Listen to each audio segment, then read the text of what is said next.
ప్రభుత్వం అనడానికి సిగ్గు అనిపించట్లే మీకు? ప్రభుత్వం చేసిందా?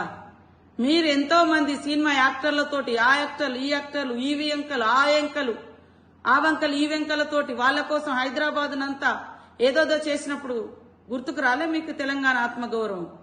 ఈరోజు తప్పుడు మాటలు బంద్ చేయండి. ప్రజలు ఎవరు కూడా ఊరుకోరు. కాబట్టి సవితమ్మ అబద్దాలకు అంబాసిడర్ గా మారకు. తెలంగాణ ప్రభుత్వం ఎవరి కాళ్ళు కడిగడానికి సిద్ధంగా లేదు. మీలాంటి వాళ్ళు, మీ నాయకులు లాంటి వాళ్ళు తెలంగాణ ప్రజలను అణిచిపెట్టి కాళ్ళు కడిగించుకునే చరిత్ర, కాళ్ళు మొక్కించుకునే చరిత్ర ఆ కుటుంబాలది, ఆ నాయకులది, ఆ దొరతనాంది, ఆ దురహంకారంది. ఆ దురహంకారానికి వ్యతిరేకంగానే ఈ తెలంగాణ సమాజం తిరుగుబాటు జెండాను ఎగిరేసింది.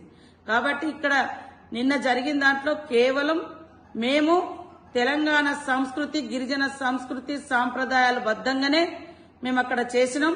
కాకతీయుల వారసత్వాన్ని, కాకతీయుల యొక్క పరిపాలనను, రుద్రమాదేవి యొక్క శౌర్యాన్ని, పౌరుషాన్ని అక్కడ కళారూపంలో కూడా ప్రదర్శించడం జరిగింది. సక్సెస్ అయినందుకు మరి ఓర్వలేక రకరకాల కామెంట్ చేస్తారు. అధికారం పోయిన తర్వాత ప్రజలు గుర్తుకొస్తారు. అధికారం పోయిన తర్వాత నీకు ఆత్మగౌరవం గుర్తుకొస్తుంది.